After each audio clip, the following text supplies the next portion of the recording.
What is up, Cowboys Nation? Your boy Mike Tag here. You know, a little vacation. I came back from vacation. I do a little work. I was hanging out in Dallas. I stopped at the pro shop. Had to get a little gear, you know. And Greg, do we have the same hat? Do we shop at the same? Yeah, we got the same hat. Same minds, think alike. And that wasn't planned. No, it wasn't planned. This is July, so Kelly's on vacation, but Greg is family. Greg is always part of the show, so it's definitely great to have you and Greg. We're getting closer. We're getting closer to football season. This is the last month without football, and we've almost made it. Made it. Yep. It's almost there, man, and I'm starting to feel that fever. So it's time to start pulling out the gear again. Yeah, no, absolutely. So appreciate everyone jumping in the chat, getting things going. So we got a special treat because it's training camp. And we gotta get in that training camp mindset. So Greg, one of his brothers from the military. Am I right, Greg? Yes. Good friend from the military. Good friend of yours, is a personal trainer, has a company, has a business, has trained Major League Baseball players, NFL players, NBA. I just learned NHL. We're talking Super Bowl champions. We're talking World Series champions with Manny Ramirez, I believe, and some others. So we are definitely excited to get Cason in because we're going to learn a little bit about training, getting ready for training camp. But he's training one of these Cowboy rookies that's hopefully coming in to make a little noise. So without any further ado, let's bring Mr. Cason in. How you doing, sir? What up, fellas? How y'all doing? Hey. We are doing awesome. Welcome to the cave. And before we get rolling, just go ahead and let everybody know a little bit about you, your business, a little background so they know where you're coming from. I'm from St. Louis, Missouri. That's where my business is. It's called C3 Fitness. I've been a personal trainer for 21 years. I have an MBA. I have a bachelor's degree in sports management. I have 2 certifications in personal training, and I have trained many an athlete, many everyday common folk, but getting people in shape has been my life, man. I mean, the last 21 years, health and fitness, because without your health, nothing else matters. Yeah, and you had, I was reading a little bit on your bio and reading some of your website, and it's transforming lives from the inside out. I thought that was a pretty powerful statement. Yeah. Basically, just give a little thought behind that and kind of what you do with, especially a lot of these athletes. Like when you see a person that's physically fit, man, it has to start with the mindset of going to the gym, eating healthy, and working out. So that starts on the inside. The outside is the rewards that you see after all the hard work and dedication from a mental standpoint. So you can't, people that work out hard, it's a mind game, man, because there's days I don't want to go. But I understand that I only get one life to live, and I have to be the best me. And the only way I can be the best me is to be healthy. Mm-hmm. Yeah. So I start that in my mind, and that's what the execution to the gym is all about. Yeah. No, I think it's powerful. And, as a guy who's always trying to get back in shape, as you get older, man, it gets harder and harder. That is. It's so hard to turn down some of the great treats that you get and all that. Yes, sir. Yes, sir. Man, I'm older than you, man. Stop that, Mike. I'm older than you. I'm 58 years old. You look good, though, brother. You look good. And you look younger than me. Yeah, bro. 6'3", 270, about 10% body fat, man. I'm doing it. All right. Well, we need to get you to the Cowboys Cave tailgate party. Yeah. You not only can keep us in shape, but you can work a little security too, it sounds like. I've been asked to do that a lot. Look, matter of fact, I still teach boxing. I used to box. I teach boxing right now too. Yeah. Well, let's talk about it. And definitely Greg wants you to jump in too, but you've been training Ryan Flournoy, our 6th-round receiver. From Southern Missouri State. He came from a small school. I was reading up a lot about him and a lot of great things. Some people said he's the best kept secret in the draft. Had a great season his senior year. Something that always intrigues me about college players. He was a captain of his team. So he's got some leadership. He's got some drive. He's got some accountability, things like that. What's your thoughts working with him? I mean, how do you think how has he progressed, and really, how do you think he can, he can translate in the NFL? He will never be the person that doesn't work hard. So whatever comes out from the Dallas Cowboys, it'll never be negative about Ryan. He's going to work the hardest. Anything that he can't do, he's going to work on it until he becomes the best at it. Me training him, man, was a joy, a blessing. The kid, he's a Christian kid, and he takes life serious. So he'll never be in trouble, right? And he's the guy that's going to be the first in the gym, last to leave. So they got a hell of a guy, man, because the kid is committed to football, and he's glad to be a Cowboy. And his dream was to play professional football. And we talked about it, and he's not taking it lightly. He's taking that challenge as a gift. It's a blessing, and he will not squander that at all. Well, you know, and I was reading up a little bit on him, and they were talking about his hands and how quick and fast he is. But the big thing that stuck out to me was, number one, they said he destroyed the combine. Oh yeah, killed it. Good. And then they said he makes those hard catches between the tackles where most people think somebody's gonna knock the ball out your hand or they're gonna remove him. No. They say he's known for catching those type of balls. That's what we need, and that's what's going to make this team that much better with that weapon. If he makes it right behind like Lamb, or if he comes in between Lamb them on third downs, and eventually maybe be a starter. I feel like, me personally, having him with me for a whole week, unless y'all have y'all starters set, he could start. Yeah. He don't drop balls. I had him doing drills with one legs on Bosu balls, throwing the football at him. He never dropped a pass. And you mentioned something before we got going at mini camp, right? They had mini camp for the rookies. He performed pretty well there. Didn't drop anything. And as Greg was talking about the combine, I mean, he ran a 4.4. Mm-hmm. He had like a 35-inch vertical. Mm-hmm. Ryan is the truth. I'm 6'3", so we were looking eye to eye, basically. So he like 6'3", 210. Man, he's the real deal, brother. Yeah. And I've seen where, they always, what do they want to do? They want to compare. And I'm not, this comparison, I think maybe it's by personality and by playing style, but the name Des Bryant, we always look for a Cowboy. So, mm-hmm. Do you think his play, the passion, is that a fair comparison? Or the passion part could be, to me, a lot of guys are passionate. Yeah. I feel like, and I asked him a couple questions about who he thought he was like, and he just said, you look at the heart of Antonio Brown. Antonio Brown might be a head case, mm-hmm. but man, it is. And when he was in his prime, man, he was the real deal, right? Yeah, yeah. But Ryan really likes Metcalf's game. Mm-hmm. Nice. Yeah, yeah. Physical. Right, and physical. Yeah. You gonna hit me, you gonna hurt for hitting me. That's his mentality. If you tackle him, you're gonna have to tackle him. Yeah. Yeah. Right. Because if you don't, he gone. And that's why a lot of people are mentioning about his ability to catch that ball in tough situations, because he's tough enough to be able to grab the ball like a Metcalf, and you still won't be able to shake it out his hand or throw or get him off course. And that is huge, because a lot of times those balls are going to be coming through there, and they might not be picture perfect, but it's going to be those plays that come in there where you're going to be needed to grab that ball between some corners, and you're going to be able to have to take it away from him if you have to. And if you can do that, and he's got that ability, and he's strong and quick, that's going to help us a lot. So you think about it, man. A lot of and you look at his numbers and how good he was in college. So he's a great receiver. Yeah, but he didn't have Dak Prescott throwing on the ball either, right?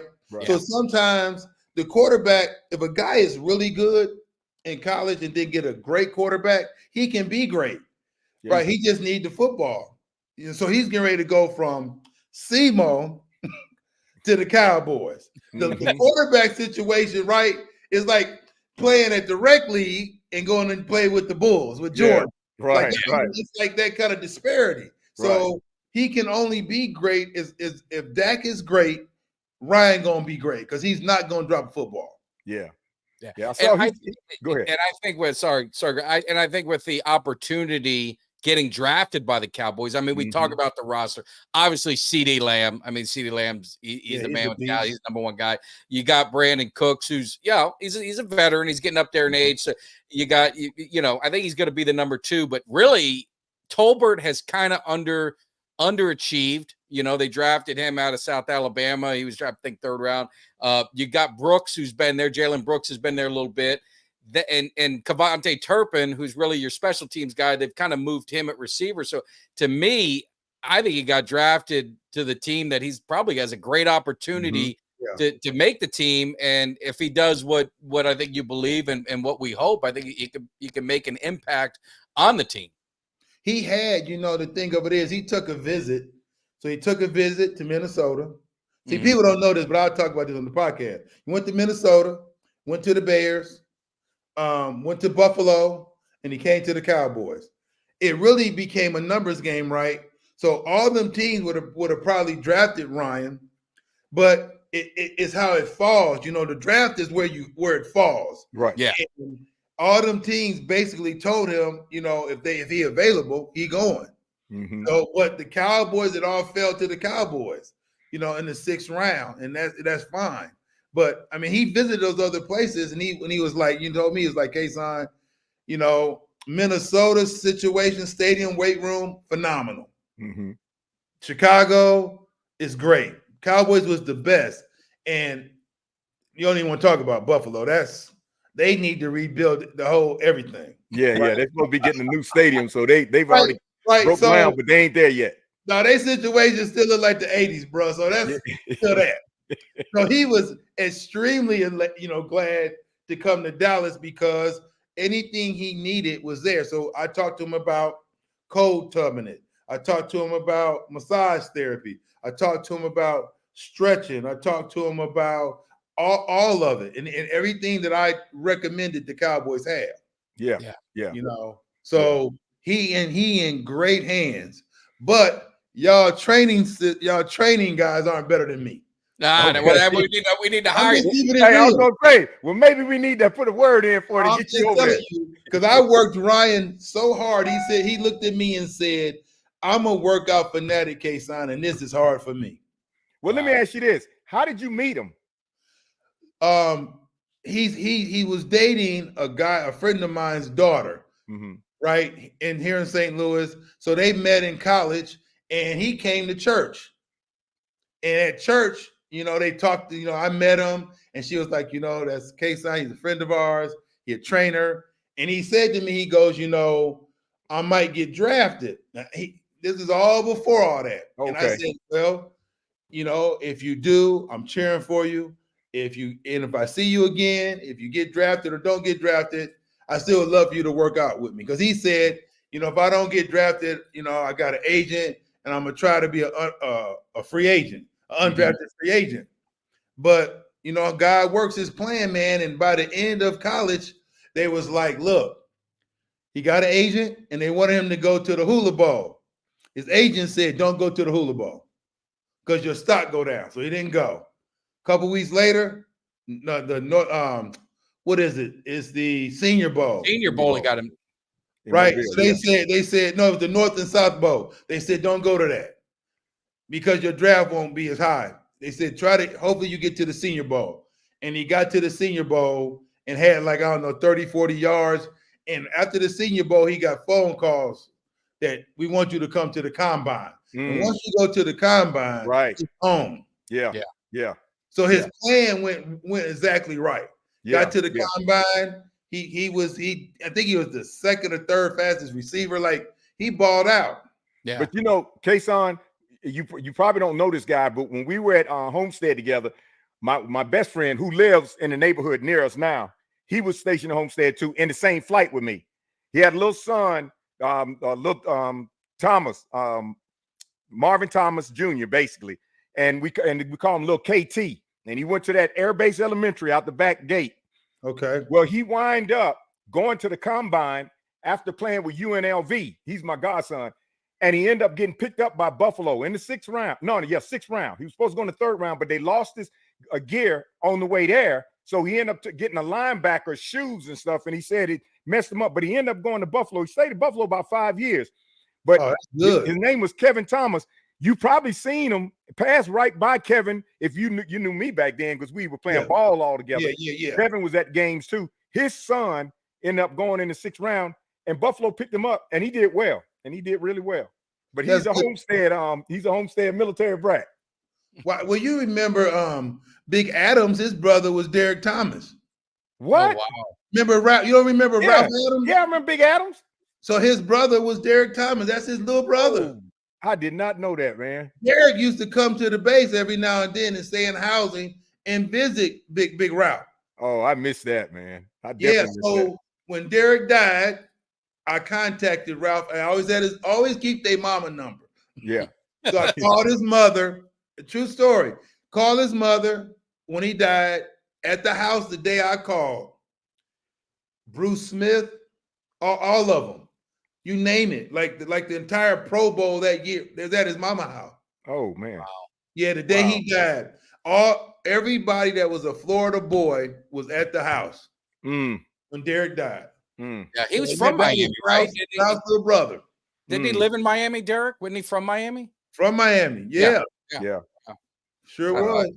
Went to Alabama instead of Miami. That's the only hurt my feelings. He did. It was all kinds of crazy. Ralph, his whole family was mad about that, but you know, you go where you want to go, right? Right. And his son didn't go to Florida. No, he was mad. Same. He went to Stanford. What it is, man. Yeah.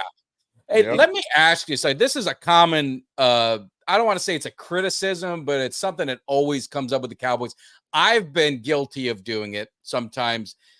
You've talked about the training facility. You've talked about, the Dallas Cowboys, and Ryan mentioned, the great, the great facility they have at the Star. Sometimes, do you think all that glam and all the glitz can kind of make you, I don't want to say soft, but maybe lightened up? See, I have this mentality of, I always think of, I'm a Rocky fan. So you got Rocky and Clubber Lang, and Rocky, he got a little, he got civilized, right? And Clubber Lang was still in the bottom of the basement doing all that stuff. Do you think sometimes the Cowboys facility kind of softens up the players a little bit? Because the criticism of the Cowboys for the last as many years as I can remember is they get pushed around, they get bullied.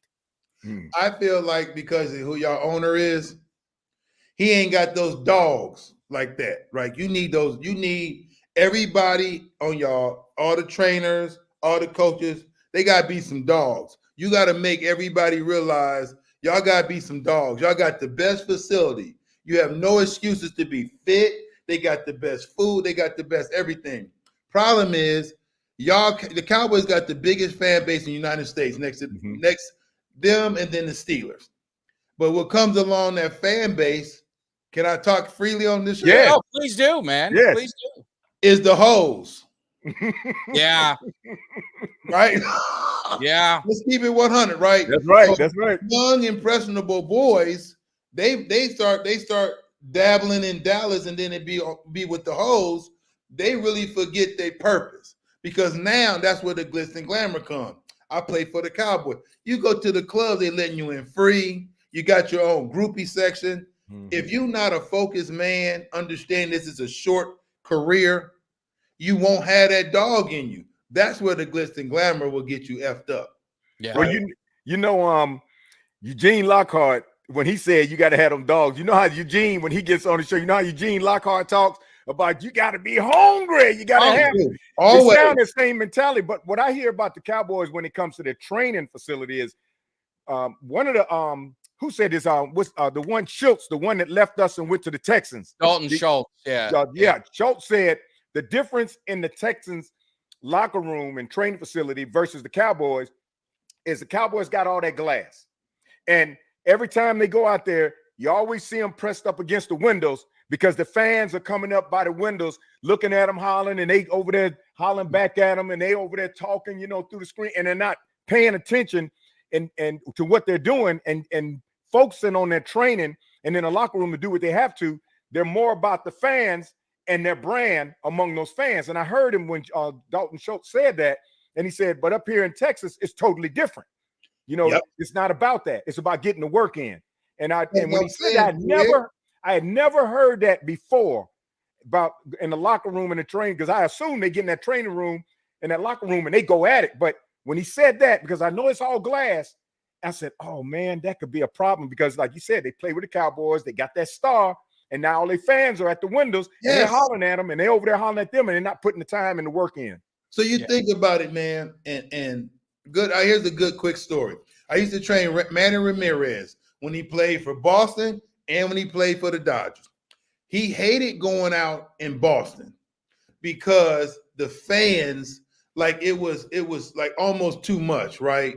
No peace of mind, had no privacy, but you can't be a hermit either, right? You want to go to dinner, you want to go to steak dinner, go have a glass, go do your thing, but it was almost impossible because he was a megastar. Yeah. He said it became too much. Now that's 100 and whatever, 48 games, whatever, 162 games. You got a 17 game, you got 9 games at home in Dallas where your fan base is off the chain and you got young men and a bunch of hoes. Yeah. Well, and that's why they had the White House in the 90s. Let's be real, right? Yep. That's right. It was to check a little bit more. That's right. So now your facility is 100 times better than when those dudes played in the 90s. Yeah. Oh, yeah. It was girls look different. Girls look different. BBLs, breasts. It's a different world. So if you are not a dog and knowing, like, look, this is my job. I might only do this for the minimum, with the average career, 2.5 years. Yeah. So, right. And the average guy never sees a second contract. Those are the facts. Yeah. Right. Yeah. So if you don't take that serious, man, you're going to be out the league. So a lot of guys, the only guys that last in the league, they got to have some dog in them. But going to Dallas is a double-edged sword, man. Yeah. It's a double-edged sword. Dak Prescott, never been in trouble. There's life. Christian kid. Loves his mama. And they still hate him. Yeah. What you want, man? What the F? He ain't never out of shape. Right. Ain't no DUIs, no baby mamas, none of that. And they still hate him. Yeah. So at what point, like, what do you do, right? And that's a dude who's doing it all right. And then they talk about, well, he ain't play good, he ain't do this. He's still a human. I've had many conversations with dudes, professional athletes. Dude used to play for the Cardinals. Name was Matt Adams, first baseman. Start playing so bad they're gonna put him on. They dropped him down to AAA ball. Fans screaming at him, "Oh, he sucks! He sucks! He sucks!" They bring him up. We trained him one day. After we got done training, we sat down and talked. I said, "Man, what's going on? It isn't that you can't play the game, right? You're a professional athlete." He said to me, he says, "Cason, I went home over our break and found out my fiance was cheating on me." So he couldn't play because his head wasn't right. Right. Yeah. Right. But the world don't care. You looking at an athlete like that's all he is, man. He's still a human being. Yeah, that's true. Yeah. Well, I mean, the thing with Dak, and I see in the comments, I mean, they talk about playoffs and they talk, and and to me, I've said it. And you're a football fan. I think, unfortunately, you're a Bears fan. So I'm from Chicago, but we usually beat y'all. So I can there is a weird thing that you guys do that. I know. Because my friends are Bears fans. But we got you in Arlington this last time. This last time we got you when Fields was there. Yeah, you did. That's why he in Pittsburgh. But anyway, I'll tell you a quick Bear story. I went to Soldier Field. It was when Ditka was getting inducted into something. It was the coldest game at Soldier Field in history. Cowboys, that was a Romo. That was a Romo. Not going in December. You lost your mind. Yeah. Well, I never went to a cold. I'm a Florida kid. I showed up in Nikes, jeans, and a sweatshirt. And my buddy who was living there is like, dude, you need to go to the store. I'll never go to another cold game. You couldn't touch your phone. Like I couldn't dial people because my fingers were froze. It was and we got our ass kicked, which made it even worse. But the only good thing about it, everybody was freezing their ass off. So I didn't get shit from anyone because everyone was so bundled up. That was the good part about it. But okay. But Mike, go ahead. But listen, I went to a Cowboys game, and I'm gonna tell you when it was in '82. Stump Mitchell was the running back. And it was the Bear, not the Cowboys, but it was the Bears and the Cardinals. And I was in lab school, Fuels Lab School up at Chanute Air Force Base. Me and the guy named Rodney Stout. We drove to Chicago, December. We drove to Chicago to watch this game because MWR gave us free tickets. All I had was a waist fur, like a little fur jacket. I had my jeans and I had tennis shoes. And we got there so early. that when they opened the gate, we got a chance to walk in and look around. You know, it's open stadium, and you got the lake out there and everything, and the wind was blowing. And I'll never forget, this usher came by and he said, he saw us and he said, "Oh man, y'all got on sneaks." And I said, "Okay." He says, "Y'all gonna freeze." We left before halftime, drove all the way back to Champaign, Illinois, because it was so cold. It took us 2 days for our toes and our hands to thaw out. And I got afraid. I thought I had frostbite. Oh, and that's I had no idea that I was supposed to wear all this stuff. And when I saw people at the game, it was the first game in my life, I saw people at the game with something called a thermal jumpsuit. It was a thick thermal jumpsuit they were wearing, a bunch of them in the stadium, and I knew we were in trouble. You left Champaign, it was cold. Yeah, Champaign was cold. Yeah, it definitely was. But man, that game blew my mind, man. I was like, I can't believe that I went out there like that and then got home, got back to the base, and for 2 days I thought I had frostbite. It was crazy. Yeah.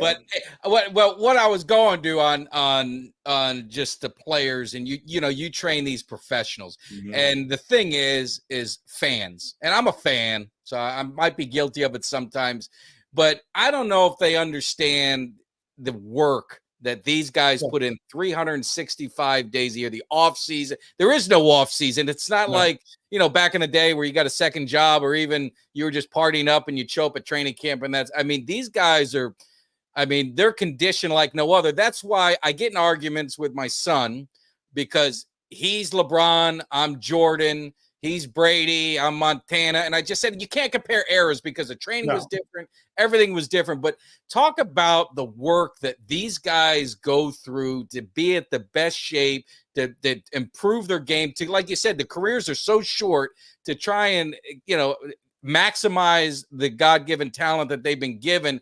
And then you got these fans that just basically just destroy them all the time. That's why when I go to a game, it's hard. It's hard for me to go watch one of my guys. Yeah. Because I want to punch the fans in the face. Because they talk like they can be them. They can't be them, right? You know what I'm saying? Like, these guys work so hard, man, to get cut. Yeah. Right? You should watch Hard Knocks. Hard Knocks is the biggest reality of any of this. Yeah, I saw it last night. Did you watch it last night? Yeah, I saw it last night. Episode 2. These aren't scrubs they're about to get cut. These are real dudes, right? Right. I always say, man, they work so hard. If you committed to the game will bring you great joy. But if you go to training camp out of shape, trying to get in shape in training camp, you will lose your position and may be cut. And see, and that's why your boy Ryan, I guess that was his goal, was to try to make sure he was in the best shape he can be in before he got to training camp. Yeah, he a workout fiend. Yeah, that's good. And him just getting married, his demeanor is going to be focused. Yeah, he in Dallas now. Oh, cool. Because they leave on the 26th for Oshnar, California for training camp. Okay. Yeah. But let me give a shameless plug, because I was asked to do it by jackpot.com. They're giving away VIP experience to Cowboys training camp. All you got to do is enter. You go to jackpot.com/Cowboys24. I've posted a bunch about it. They're giving away all expense paid trip. You can hang with the big boys VIP style. So make sure you got till tomorrow. So make sure you do it. Now, Cason, I got to ask you a question, because we're in the same age bracket. And I just saw my son is on here, and he said, "Do not diss the GOAT LeBron." So LeBron or Jordan? Help. Who you taking? LeBron or Jordan? Yeah. Oh, stop it. That's a trick question, right? I just. Oh my God. I think anybody that likes LeBron plays video games. Yeah, I'm with Cason on this one. It ain't even close. Thank you. I try and tell my man that. No way. Not even close. No way. It was a whole different. It was a whole different era game. That's right. The brutality. It's not even close. Not even close. Not even close. LaFlopper James, LaFlopper. LaFlop James. He created super teams. Yeah. Okay. Yeah. He said LeBron is 39 years old, dropping 20 a game. So did Jordan. I try and educate him. I try and educate him. See, if he didn't live through the Jordan era, it's hard for them to see in the video era now. Google Jordan points per game at 38. Yeah. 20 points a game. I'm just glad I was alive to be able to see Jordan come in the league and play and retire, because I've never in my entire life seen basketball played like that. Yeah. And the pros still say that today. Yeah. I guess Magic is a liar. I guess. Well, Jordan to me is a stone killer, man. I mean, he just no game sevens, never lost in the finals. I mean, it's just he's on a different level. One other thing, are you a college, or you were stationed down in South Florida? Were you a Miami fan by any chance? Florida State. God, we're off to a bad start here. We got the Bears, we got Florida State. Florida State. So, the beating is coming. Florida State is going to get a beat down. Miami, you got to admit. I mean, I don't know if you've seen them, right? Greg, help me out, man. I mean, Miami's loaded this year. Yeah, Miami. Look, Miami's out recruited y'all this year, and our transfers are off the chain. I tease you every year. I tease you every year because we beat y'all every year. This year's going to be last year, the year before last, the year before that. Hey, I think all them Florida State fans, they shaking in their boots because they know what's coming this year. They do. It's coming this year. Yeah, okay. Someone said something that was interesting, and I didn't think about it. They said Florida State beat Miami last year by 7 with a third straight quarterback who threw 8 passes. 10 guys got drafted by, in the NFL by Florida State. I mean, and you look what Miami's done. You look what Florida State's lost. We'll see how the quarterback. I know they got the transfer DJ coming in, but I think Cam Ward is it. Do you train any of these college kids? Have you worked with any of these younger kids? Not necessarily Miami, but out of high school. I mean, it seems like the players in college, it's so much more advanced than it used to be when you got drafted. Hey, you wait a couple years, or you kind of wait your turn. These kids coming out of high school are college ready to start as freshmen, and it seems like in college, these kids are coming out of college being able to start and make impacts at rookie, as a rookie, because they're going to these, they're going to schools, man. These academies. Academy changes the game, right? Yeah. Is it IMG Academy? IMG is down the road. IMG, yeah. Right. So IMG put starting 5 at Duke in North Carolina last year. So, and 3 of them gone to the league. It's changed now, right? They're not going to these. They're not going to a hood school. Right. Yeah. Right. Yeah. New training, new facilities, personal trainers, dietitians. It's different. Yeah. In Florida and South Florida is good for having schools that do that, because they produce a lot of speed and a lot of players out into the leagues and the college. So we're in that. Have you had an experience with some college players coming through wanting to get trained or something like that? No college, not really. Like high school kids, college, high school, of course. No college. Oh, okay. Let me ask you, as just a for parents out there with young kids, we're talking 8 years old to 14 years old, 15 years old. Nowadays, and my son, he any kid in these eras, you get forced, if you want to play baseball, it is year round, especially, it's you're playing all. So, when I grew up, it was, you had soccer, you had football, you had baseball, you had seasons. You didn't have this thing year round stuff. Do you think it's bad, or do you think that's okay? Or should kids be diverse and playing different sports? Don't worry about just focusing on football at a young age, 24/7, play basketball, play baseball, get, learn different skills and work different muscles. I mean, is there an advantage, or any thoughts on that? I think that if you play football, you should run track. Yeah. Because if you look at your track athletes, they are your burners, right? So I think if you're a football player, run track. Xavier Worthy is a good example. I mean, he broke the record at the combine, and he's a track boy down in Miami name. The receiver, Well, that Santana Moss was a great track guy, but what's her boy's name that went from Kansas City to Miami? Oh, Tariq. Oh, Tyreek Hill, yeah. Metcalf. Yeah. The other dude that plays opposite Tyreek Hill, what's his name? They both run in the Olympic combine, Olympic sprinters. What's his name? You got Tyreek Hill and the receiver across from him. They ran in Olympic trials. Is that the one that played? Is that the one that played at Alabama? No, it's not the one that played Alabama, is it? Maybe. But those are your track guys. Your cornerbacks, your receivers are your track guys. Wow. But I think, to your point, Mike, I think you should play all the sports you want, but excel at the one, but pick the one you're the best at. Yeah. Yeah. If you can play baseball, play baseball. If you can play basketball, play basketball. Jalen Waddle. There you go. Right on. Jalen Waddle. Right yeah, on. yeah. From Alabama. Jalen Waddle. These are these are track guys. Did I see my brother on here? Yeah, no, he was making fun of you. I put it up there. I guess you didn't see it. Was he? Yeah, then he said Jalen Waddle. Yeah. Waddle. We got a super chat. We want to give a shout out to Mark. He says, "Aloha, coach. I came late. Are you a strength coach?" Yes. Yes, I would say yes, you are. So you get it. So for older guys, what do you got for guys like us? If we're trying to lose a little bit of weight, we're not gonna relive our youth. What is the best thing that you can do to get yourself in shape if you're just you're rocking the dad bod? Change your diet.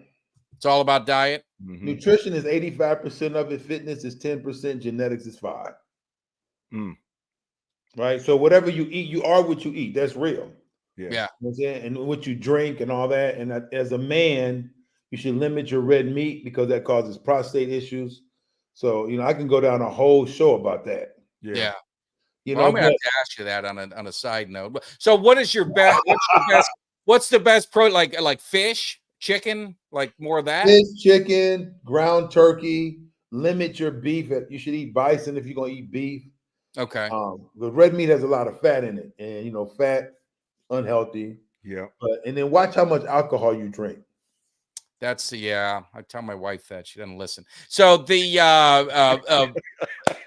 our man, and hopefully we get you to AT&T because we do our Cowboys tailgate party. If you ever make it out there, we have a good time. Our own, Cuts, he works the pit. Is barbecue all right? Do we get a pass with barbecue? I mean, pork. You got to think about pork can be lean, but a lot of pork is high in sodium. Sodium is high. High sodium causes high blood pressure. My wife, she turned off pork about 5-6 years ago. Totally. Yeah, I've been eating pork since '92. Wow. Well, see, you're a trainer too. But I know fat trainers, Greg. We got, if anyone has questions, we got another question from a super chat. So, do NFL players use peptide B, PC 157? I don't know what that is. So I don't know if they do or not because it could be on the ban list. Okay. What is that? I'm just curious. It could be, it could be a testosterone. Okay. It could be whatever. It just depends. They got a ban list. I don't know. Yeah. Speaking of testosterone, so you talk about, the steroid era baseball and all of that kind of stuff. Does that, when you looked at Bonds and you look at some of these guys, does that taint in your eyes any of the records? Does that improve the hand-eye coordination? Does that, what was the big benefit? Obviously, those guys got bulked up, McGuire and stuff like that, but what was really behind all that? The real thing is this: if steroids helps you, why can't bodybuilders hit baseballs? Yeah. Right? Oh, it's true. Hand-eye coordination has nothing to do with steroids. That was more about recovery because they play so many games. And steroid era really started with pitchers. I was surprised the pitchers because I would think pitchers, it's all about flexibility and this, but what would be the advantage for pitcher? More recovery? Recovery. They didn't have to do it to be bodybuilders. They just did it for recovery. Yeah. But the muscle came with it. It based on how you lift it. Like you could like right now over the age of 50, all men over 50 should get their testosterone check, right? Yeah. And then you should be taking testosterone. If your testosterone levels are low, you need to be taking testosterone to bring it up. Yeah. But I heard, and it's a good thing you brought that up because I hear some disadvantages some precautions about if you're taking testosterone and you're at an older age, testosterone can possibly lead to cancer. They're going to tell you that testosterone can lead to prostate cancer. But prostate cancer is the slowest growing cancer in your body. If you go get your yearly checks and get your PSA numbers, you will know where you fall on the spectrum, right? So I'm not telling the person to take the amount of testosterone a bodybuilder would take. Yeah. Taking a shot to get you back in range is not going to cause cancer. Abusing it will cause cancer. Yeah. Because when you're tired all the time, cannot gain muscle, feel like you're carrying a lot of fat, your testosterone are probably really low. Well, irritable. I thought it was just my job that caused that. So you're saying plus your testosterone. 10 years ago, I would go. I don't know how often they had me set up, and I go and they get a little testosterone shot, and it did kind of boost my energy. And then, I wasn't lifting. I was really just trying to stay, just kind of stay in shape. And it helped some. But then when I started hearing about, testosterone could cause cancer. Now, my doctor never told me that. Of course, he said, this is the level we're going to do it at, and this is where we're going to stay. But when I started hearing that a lot, I was like, wait a minute. Now, I don't know if it's going to speed up something. And then me being a black man, is going to cause me to have prostate cancer more. So I stopped it. But over the last 10 years, I have constantly thought about, I wonder if I go back and tell them, say, hey, do you think maybe every now and then a testosterone shot for me will be good? And I was considering that. You should be taking like 0.8 testosterone shot once a week or every 2 weeks, and then get your blood checked to see where you are, where your numbers are at. If your numbers are low, under like 650, you need to raise them. There's nothing wrong with that. People always, they use bodybuilders as the standard of don't do this, don't do that. HGH is different. That's a human growth hormone. Your heart will grow from that. Your liver will grow from that. That's what Mark McCartney was on. So the athletes right now, so testosterone is banned. It's a banned substance for them. Oh, it is. Wow. Yeah, if they take their blood test and their numbers are like 1,300, they know they cheat, right? Yeah. Oh. But if they have low tests, they could have low tests. You could have professional athletes with one testicle, which would cause their testosterone to be low. They could go to a doctor and get prescription for it, and it would be legal. It's just when they spike above the spike above. Oh, okay. Wow. Well, Mark loves you from Hawaii. He did another super chat, so we definitely love it. He said you're spot on. Friends are bodybuilders to maintain. He's talking about the testosterone and the GH and all of HGH and all that. So it's definitely good. So I got to ask you some questions. We're getting closer to the time, but I always like to ask this. I usually ask the rivals. We've had former, I always say Washington Redskins. I can't help myself. The Commanders, and we've had Eagles. They don't like coming into the cave, but you're a Bears fan, so you're not aligned to the Cowboys. Now I know you're training Ryan, so maybe you got a little soft spot for the Cowboys, a little bit, maybe. Now. I do got a little bit now, a little bit. It's growing. Greg made me hate the Cowboys. Hey, you should see them comments on Facebook that he sends back to me. I'm sitting there and I'll send him a smile like, Yeah. Ryan saved your ass, boy. But what do you think is wrong with these Dallas? We're 12-5 the last 3 years. You're just not getting over the hump. Dak Prescott is he's the whipping boy, I guess, or whatever for the blame, and they want him out. Fans want him out. They don't I don't know what they don't want him out. They don't want him out because the alternative it would be hell. Yeah. Well, that's what we're but some people just want it real. Yeah. What is what is, in your opinion, as just a fan? What do you think when you see the Cowboys? What's missing? What is that missing piece? They've got the talent. They've got Pro Bowls, all pros. Why can't they get over the hump? I think y'all got bad coaching. From a whole level, from the head coach down? Level, because everybody's scared of the owner.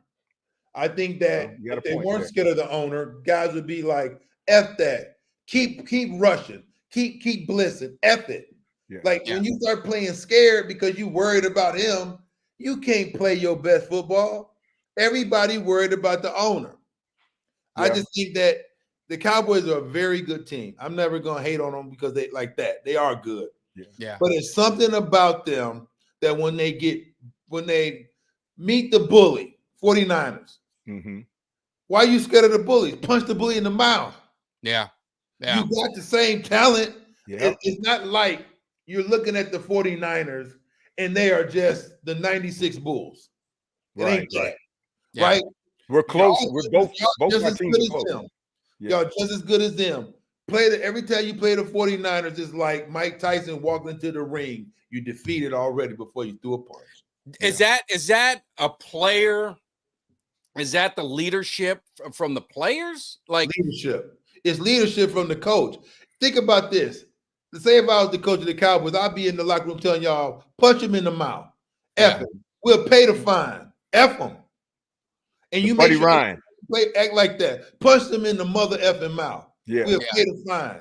If you don't punch him in the mouth, I'm benching you. I'm cutting you next year. I want dogs. Yeah. I'll say this, like in the Green Bay game, right? So before the game, Aaron Jones said punch these front runners in the mouth in the pregame, and then they hit CeeDee Lamb in the back of the head after like a drop pass or a bad pass, whatever it was. He didn't respond, and no one on the team responded. Like I would, okay, CD doesn't want to get kicked out, but how about another player like your fourth receiver or someone just lay that dude out the next play or something. But I knew they lost right then, and that was at the beginning of the game. Yeah, because they don't have no dogs. Think about this. If a dude was 290 pounds, was in the parking lot, and I seen him push Greg, I'm cracking him. Yeah. And then it is what it is. Yeah. From that point on, right? Yeah. So CeeDee Lamb get hit in the head, you crack that fool. Let it be what it be, man. Yeah. No, I'm with you. It don't matter. Let it be what it be. But y'all don't have dogs like that. I agree with you on that point, because I always feel like, and you know who, I always felt that way. But when I first came on the show with Mike, and Mike invited me in, and I got a chance to be on one of the shows with Eugene Lockhart, the Hit Machine. I remember watching him back in the day play. And when you hear Eugene talk, man, that's the mentality that I see the Cowboys are missing today. He talks just like what you were saying about got to have some dogs. And if you ever get a chance to see one of Mike's previous shows with Eugene Lockhart, watch it and you'll see what I'm talking about. And then the other aspect, I feel, as they've come into AT&T Stadium, I feel like the players, once they get on the Dallas Cowboys, they're like, man, I'm a Dallas Cowboy. I think they love being a Dallas Cowboy more than they love winning. And then the third component is Jerry Jones, because no matter who he brings in, those coaches are afraid of him. And it's almost like every game that they coach, they're coaching, hoping they win to please him instead of coming in there to win like they would when they were somebody else. And it's almost like those coaches that will appease him. And if he just decide to get somebody in there that he knows that's not going to appease him and look at him like I'm your whipping stick, I think, and he releases the hounds, I think that would be a better fit for the Cowboys. Because with Zimmer coming in, I don't think he's going to put up with it. Like I kind of feel like Zimmer would, because Zimmer's been there before. But then again, Zimmer's coming in with Jerry at this point in stage, and with all that scrutiny on how Jerry looks at our coaches. And I don't know if Zimmer's going to bring that same mentality. Zimmer can't change the way he is, man. He's going to be. Hope not. I don't think he's going to change. I would not want to be a coach for the Dallas Cowboys until Jerry Jones dies. You don't think it's going to get worse when Stephen Jones is there?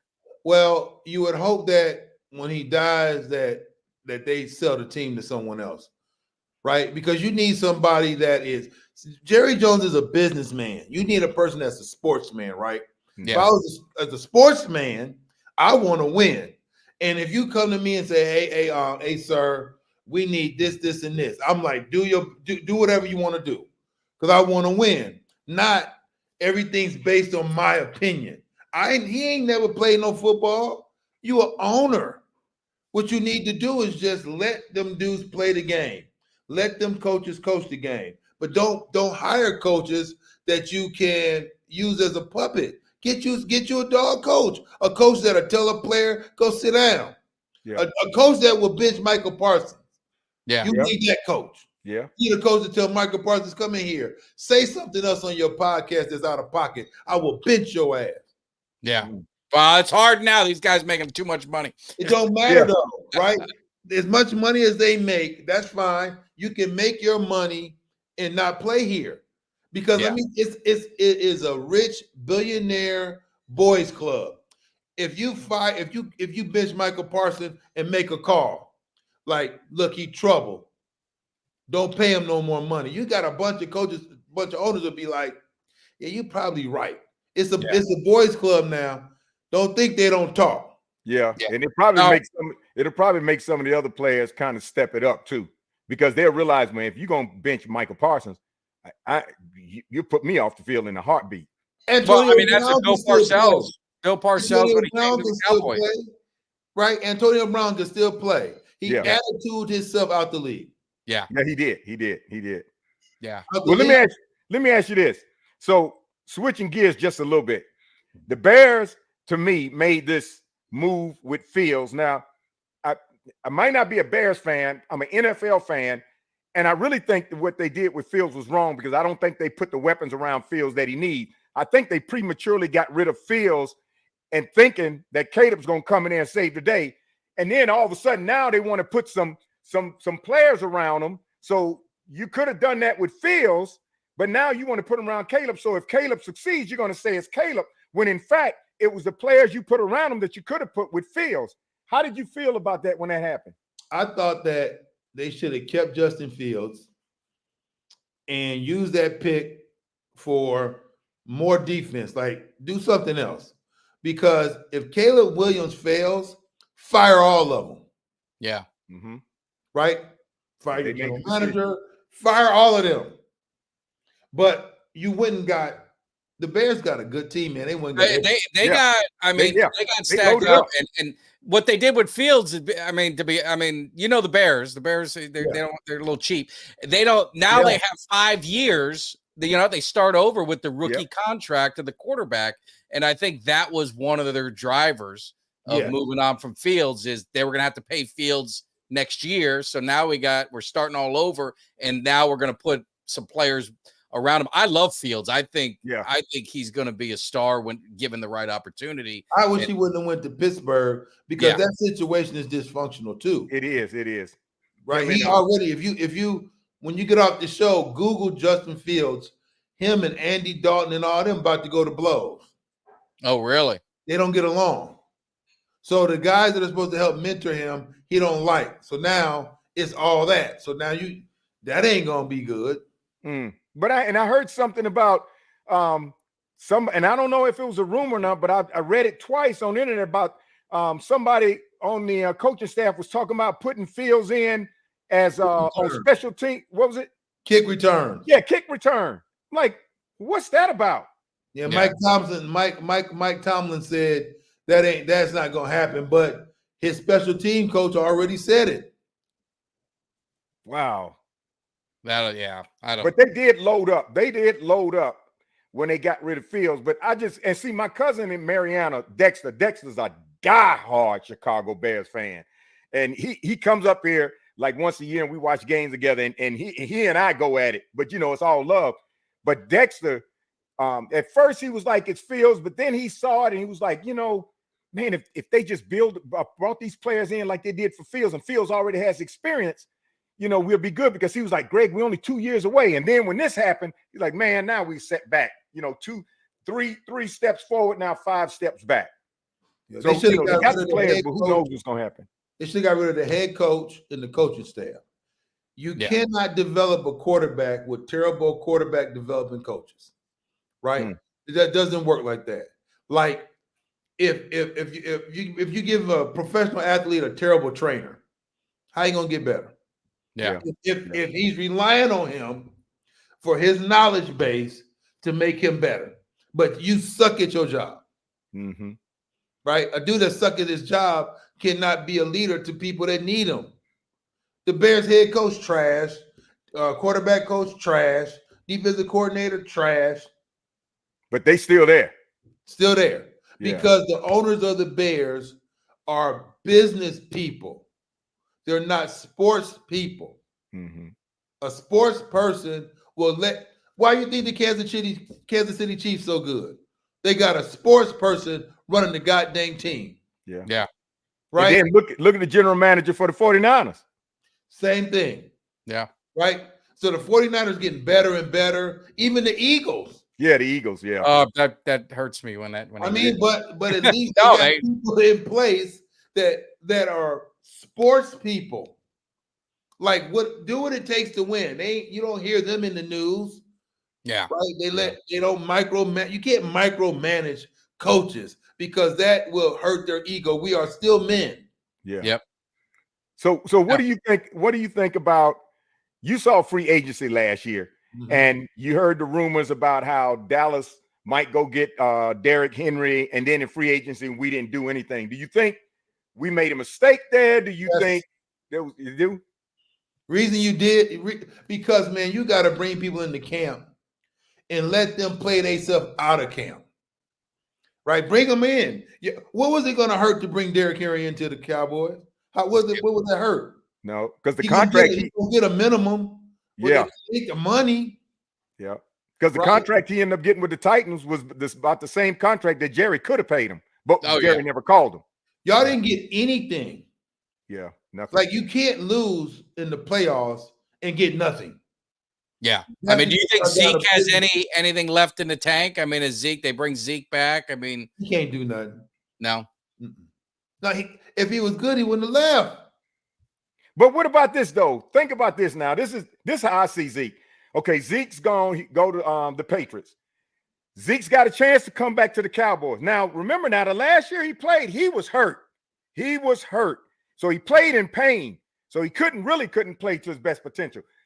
He had time to heal while he was at New England. And now he come back to Dallas. Don't you feel like he has a second opportunity to come back at Dallas? And he's going to try to, at least for this year, maybe two, he's going to try to play the best he can where he's at. And that what we're going to see in him this first year back is probably going to be a better Zeke than what we saw the last year that he left us. How do you feel about that? If he came in shape, if he came to camp in shape, ready to play, got there early, 100%. Well, word is that's what he's doing. Word is he's putting in the work. If he's putting in the work, he knows this is the end. This the last hurrah. Yeah. And that's what I'm saying, because he got that on his mind, knowing this could be the last stop. Yeah. You know how sometimes people just empty the tank. Yeah. And they end up playing a little bit better than they did before they left. As long as he don't get hurt, man, y'all still got an amazing offensive line, but you got to make y'all game plan to fit people's abilities, right? Zeke is not, he isn't 22 years old. This ain't Ohio State no more. Yeah. Yeah. I mean, he's gonna have to be short yardage, goal line. Yeah, right. Like remember Mark Ingram, kind of he Jerome Bettis. Jerome Bettis later on in his career, he was able to extend it, being that complimentary guy to another guy. I just don't know if they have the lightning, right? It's like, I don't know if I wish they would have drafted a running back, but they didn't. I wanted to ask you, I meant to ask you this on Cowboys, because I just want your opinion, because we talked about Jerry Jones. Des Bryant has said this in the past, and he gave examples of it. And do you think it could be possible that Jerry Jones would manipulate and force the coaches not to go in certain players' directions in contract years to try and decrease their value? Now, Des Bryant said it publicly. He gave the examples, and they showed the plays he was talking about in the game where he told Romo, screw that, I'm going to do this, and you throw it, and he ended up scoring a couple touchdowns, and then they kind of got him out of the game, and he had a big game. I mean, do you think that could happen at a professional level, and would a player tolerate that? I think that could have happened, but with social media, phones, and access that with the podcast and all the access to athletes, somebody gonna tell. Yeah. The word's gonna leak. How you not gonna tell? Like when people used to talk about the Patriots cheating, they did cheat, right? And somebody told, right? Mm-hmm. Yeah. I got out. It's gonna get out. There's no way Who Jerry Jones gonna say that to? That's never gonna tell it ever. And you know what makes that more plausible by what you said, Mike, is I never considered that, but it makes sense because Jerry, you know, you could probably turn your head and say, well, I wouldn't put it past Jerry doing it. We've got at least 8 people coming up on contract this year. We've got several players coming up on the end of the contract after this season, top, middle, and here. And he's got to find a way to put some wizard in there to try to sign them all. And now that you bring that up, it's plausible. He said it on either the pivot. I think it was the pivot. He said it on when he was on with them, and he gave examples. They went back to the tape, and he said it was Jason Garrett. It was, Garrett was a coach, and he hated Garrett. So is it an axe to grind with him? I don't know. I just could that happen in the NFL? I mean, it could be plausible because that's a lot of money. Jerry's got to fork out a lot of money to pay these guys for next season who coming up in the contract. Why would you play for the Cowboys if you everybody talks? When I was training Ryan, he talked about all the guys at the combine and how they acted, how they talked. He, some of his good friends went to play for Minnesota. He got friends now that got drafted. Everybody talks about the environment of every team they're on. If I played for the Cowboys and I called my boy who a free agent, be like, yo, man, don't come here, man. He be telling them not to throw the ball because he don't want to pay. But that would go that would be wildfire. They gonna tell that. Yeah. There's Brian been beefing with y'all since he got released. Yeah. Yeah, he has. Well, time will tell. Yeah. Time will tell because it's been quite a while since I've seen this many star players and mid-level lunch bucket carrying players come up at the end of the contract at the same time. And I know what cap space we're going to be dealing with. And I'm like, man, I'm hoping he can pull a rabbit out the hat and re-sign these people. Because if he can't, we're starting over. If we start over, we're in trouble. If he does not re-sign your players, that is an indictment of his managing and owning style. That's an indictment on him. Because when you hear people say, I love the owner, I don't hear people say they love Jerry Jones. Yeah, so the only way you can keep these players if they love everything we talked about earlier, the facility, the environment, all that would have to be part of their psyche to decide to stay. Yeah. But if they don't like Jerry Jones, they out, man. Yeah. But I will say a lot of the players, they still love Jerry. I mean, and again, stay. They will stay then, right? Yeah. They'll stay. Yeah.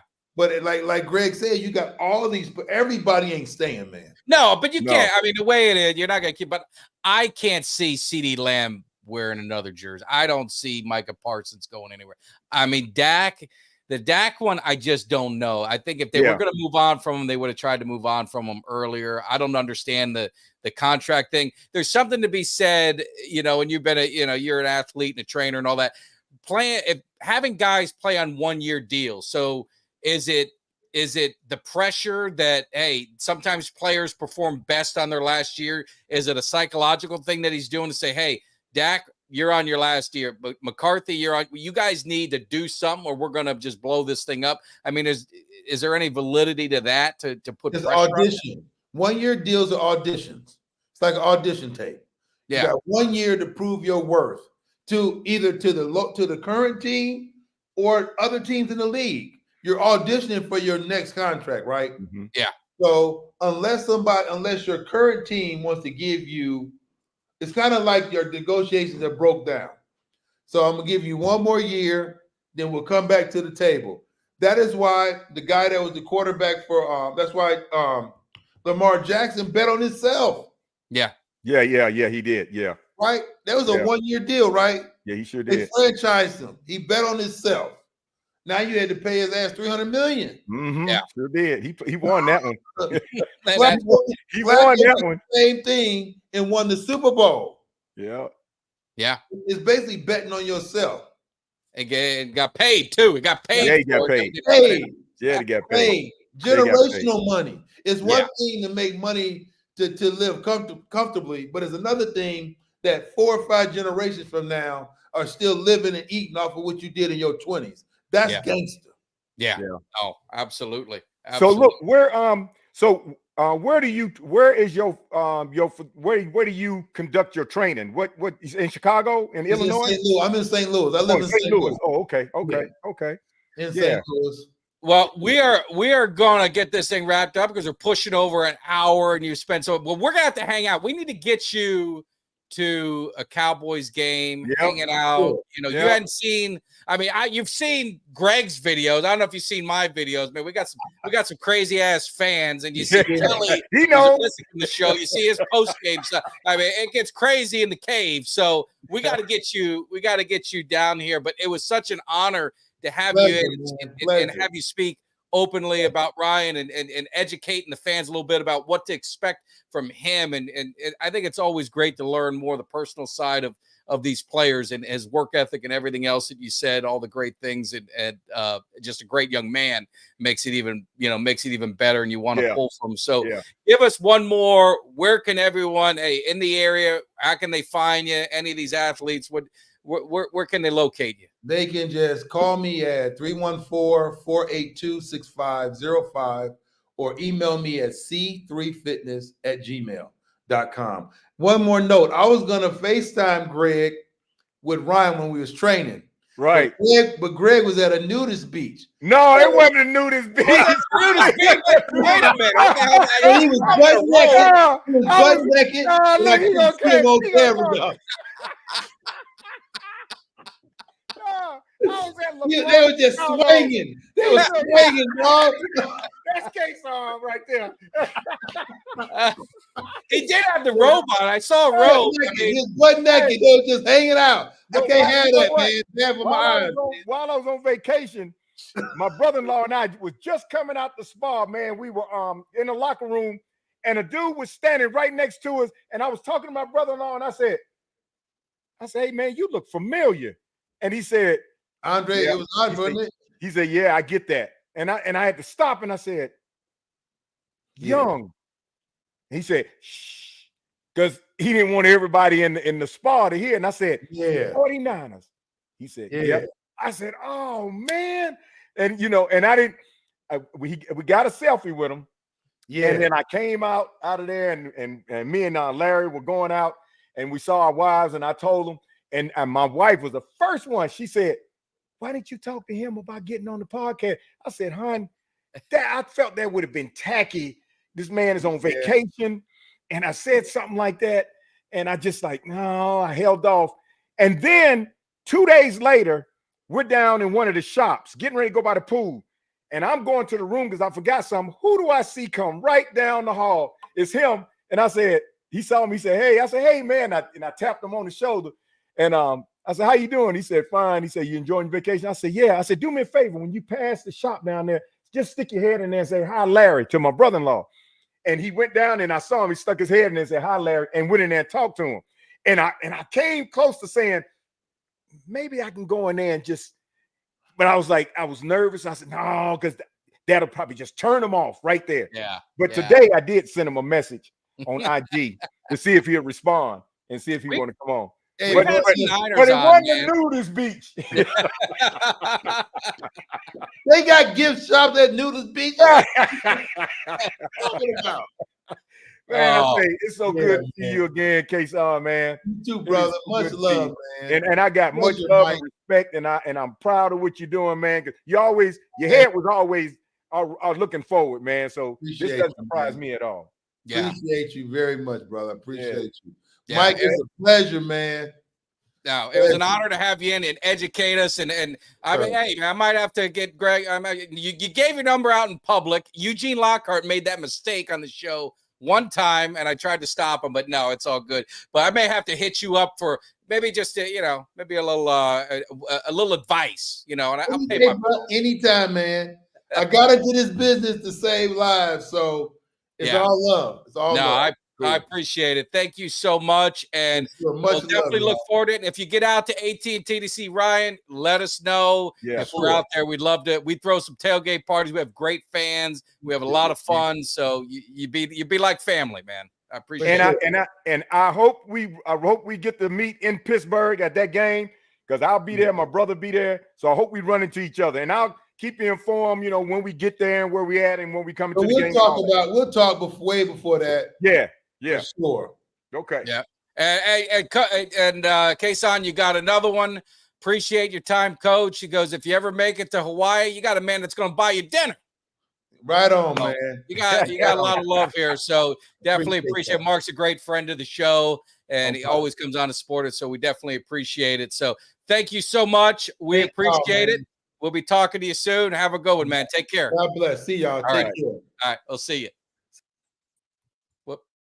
There you go. There you go, Greg. Hey, sorry. That was great, man. That was awesome. I appreciate you doing it. That was a lot of fun and really education on the training and everything that goes into it. Because a lot of people think these guys just show up when training camp starts and kind of hit the ground running. But I mean, it's some dedication that these guys go through to make it happen. So I'm excited for training camp. I mean, how are you feeling? I know the chat's been on fire. Kelly's here in spirit. Hey, I mean, he's on a link somewhere, but he's here in spirit. He's mixing it up in the chat, yelling at everybody. Ultra's doing what Ultra does. He brings some great points, and then he throws some hate too. So it is what it is. Cuts is, of course, in the cave. We had so many people hanging out. My man Eastside, he's a Texans fan. He hates the Cowboys. We could deal with that. And your brother's been hanging out in there. We've got a bunch of people. So it's almost that time. So how you feeling? We're getting a little closer. I mean, are the pants? Do you got the pants ready? I got everything ready. You got the jersey. I mean, you're not backing down, are you? No. And Mike, I finally got the crown jewel in the house.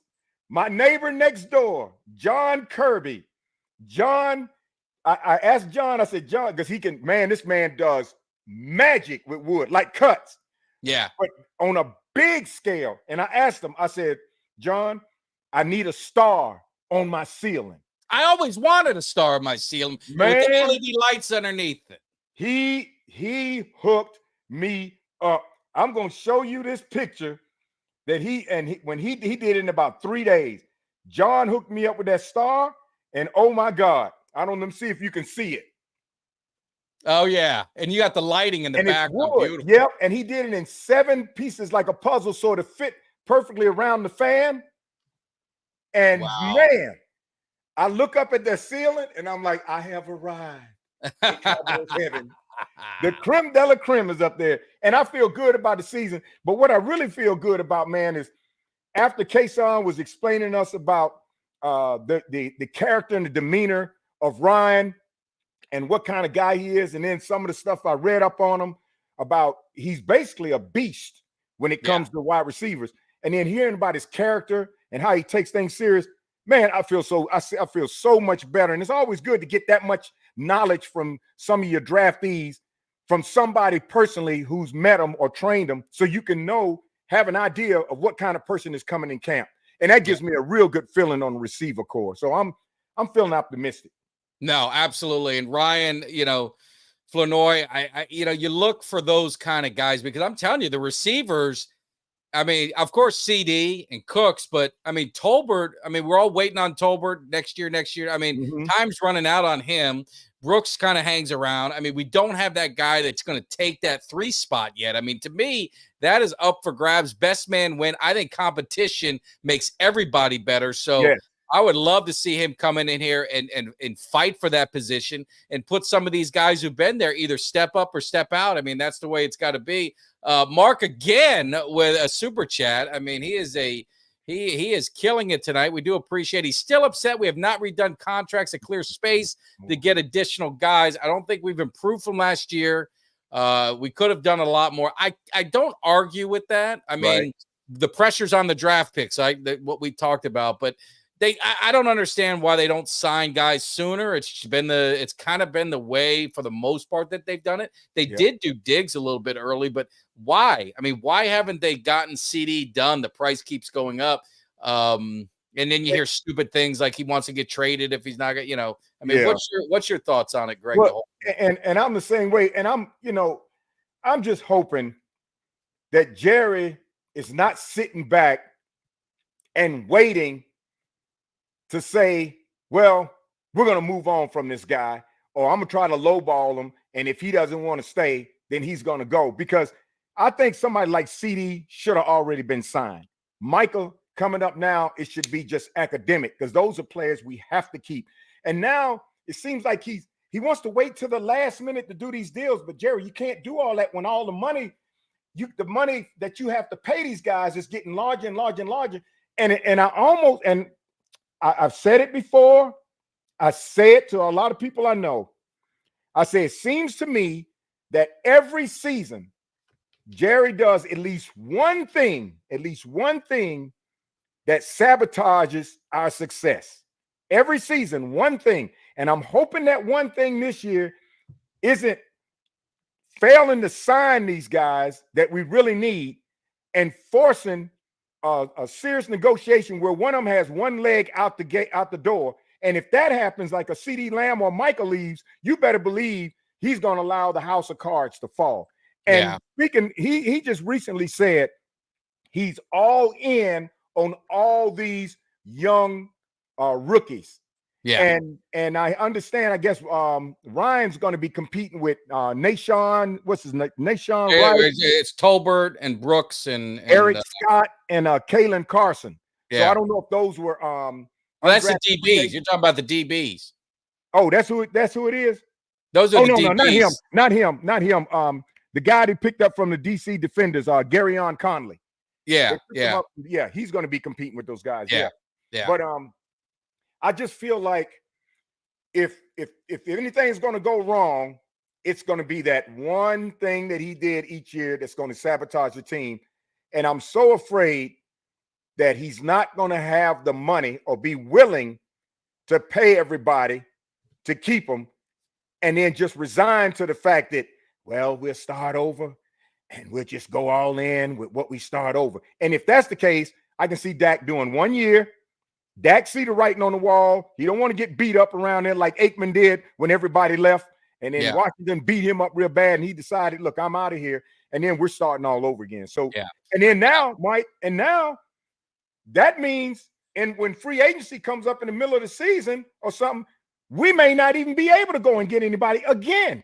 Yeah. Because he's worried about having to pay these guys. So it's going to be extremely interesting to see how this turns out. Yeah, I think it's just Jerry doing Jerry. I think it's going to work. I think it's going to work itself out, especially CD. I just can't believe that they would drag it out. I just can't see it happening.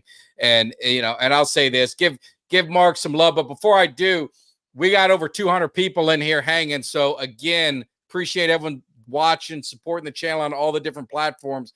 Make sure you get over to YouTube and hit subscribe and like and spread the word with Cowboys Nation. We got a lot of stuff that's going to be happening. We got a lot of stuff that's going to be going on with training camp when the season gets going. We obviously Kelly, myself, and Greg. We're the Cowboys. You got Jimmy Dee, the Falcons, but we got a lot of stuff going on. Tuesday, my main man, Big Nasty Kevin Gogan, is going to be in the house. We're going to talk a little bit more. We got a few things we got to talk about. That's some unfinished business, but I want to get in. This man, he lives a life, man. He lives a life of adventure, travel, and I'm looking forward to hearing some of them stories. So Big Nasty Kevin Gogan is going to be in the cave, a special night, Tuesday night. Talk to Tony Thrill Hill. He's got a great podcast going on. Awesome content with a lot of his old teammates stopping in. It's Breakfast with the Boys. You can see that on YouTube. But Tony Thrill Hill is going to be coming back into the cave. So we got that going on. Preston Pearson had I think he had hip surgery, but I got to get back in touch with him. He's got a podcast. He's been bringing in some teammates. So he going to be coming in the cave, and we're going to have a lot of fun. So it's going to be heating up. Kelly is on his last vacation. I see him. He's still hanging with us, so we do love it. But Kelly, we're ready to get this thing rolling because I understand Cowboys. Did they get better? I don't know. Yeah, Maybe I don't know. addition by subtraction.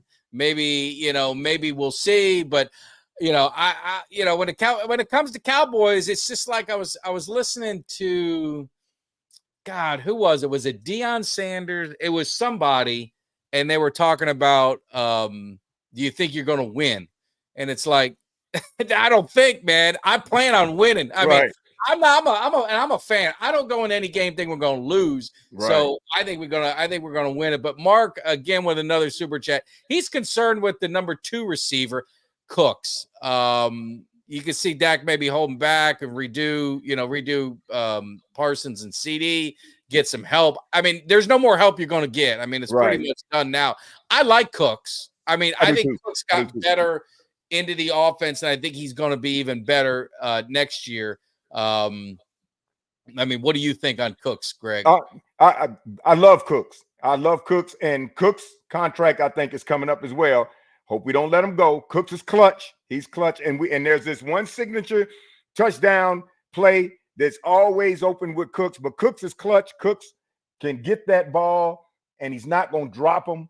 And I just hope that the offensive line gives us that little bit more of an edge on that line to give opportunities so we can start hitting Cook a lot sooner than we are, because part of our offense it's not bad, but we got to show up that offensive line. I think we're maybe 1 or 2 dogs on that offensive line from having the type of line that Aikman had.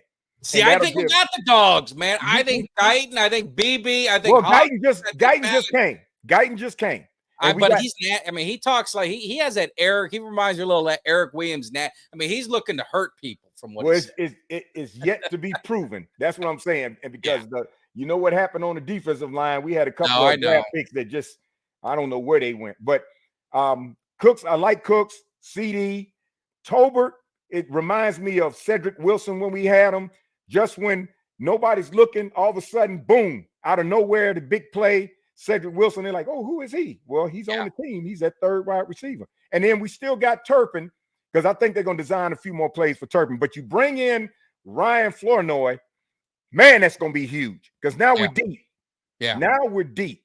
And on the offense, I don't see any setbacks. It's just that defense that we have to see that they can prove themselves with a couple of linebackers and defensive line. I still wish we can go out and get one more linebacker, because we're one linebacker getting hurt from being back to where we were last year. And then another dog on the defensive end to give Tank some competition, so we can see if he's going to step up a little bit more to kind of equal it out and balance it with Michael going on those edges.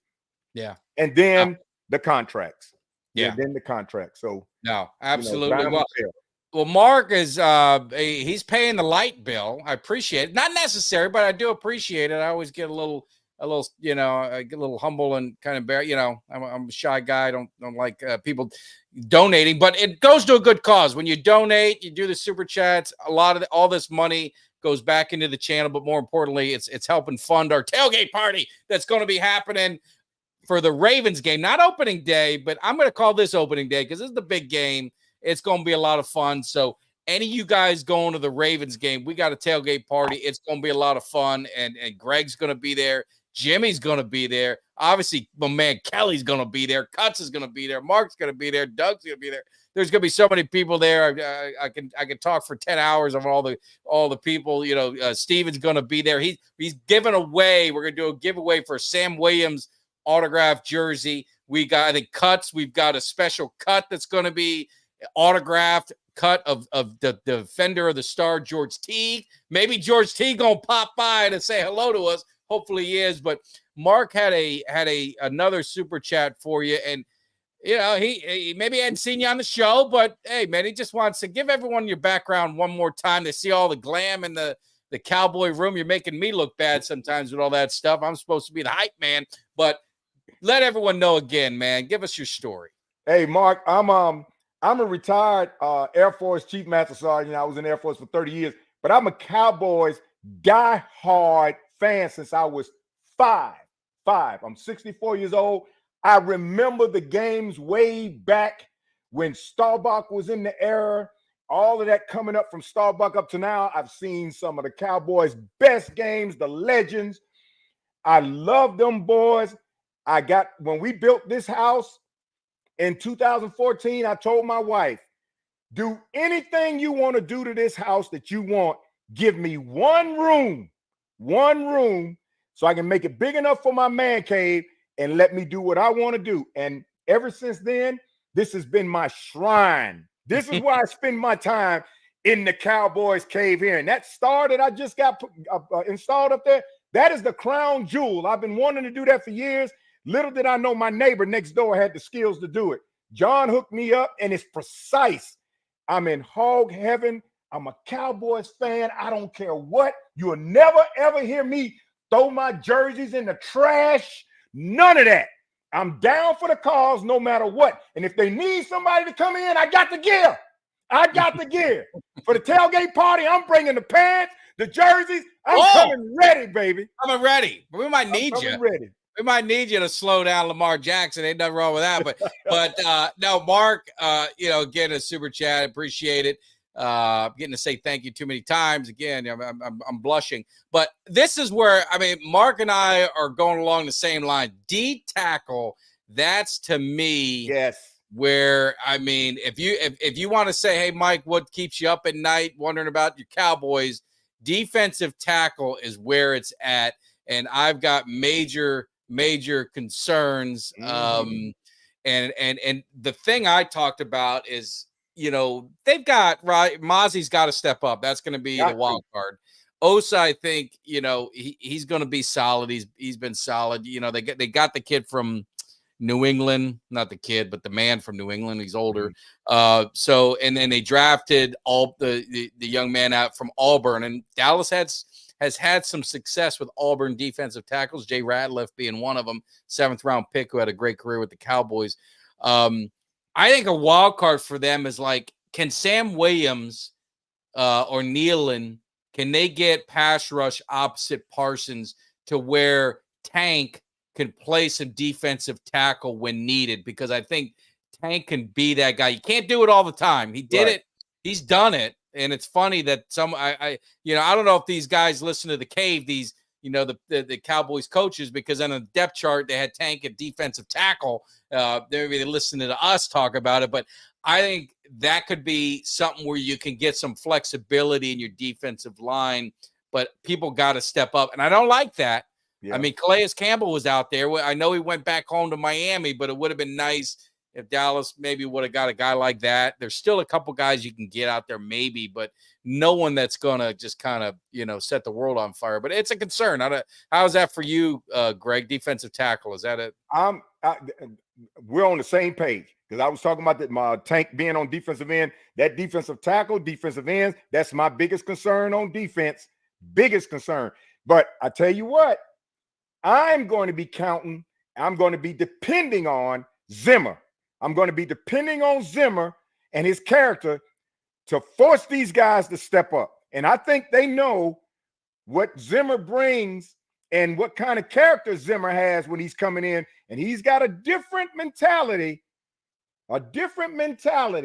than our previous defensive coordinator. And I think Zimmer's going to come in and say, either you shape up or you ship out. Yeah. And I think Mozzie, Sam, Osa, all of them are going to realize, we got one in there, and he ain't that defensive friendly type coach. He's all business. And Zimmer's the type of person, Zimmer don't have to really yell at him. He can just give him that look. And if any time these guys are going to step up, I'm depending on Mike Zimmer to be the one to force them to do so. And we may see the best football that we should have been seeing out these guys now that Zimmer's in camp. So yeah, I think it's all attitude, right? Defense is attitude. Defense is attitude.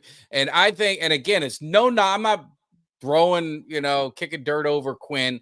I think Quinn did a great job. I never was a fan of defensive coordinators being I think they need to be on the field. I know that maybe that's silly. I'm overthinking it. I just think it's a game of emotions. I think defensive coordinator should be on the field. Offense, fine, you want to be up there, but I think and that's just me. And I like that Zimmer's going to be down at the field level. I think Zimmer is He's tough. I mean, he don't is. mess around. So another super chat. He's Greg. Thank you for your service.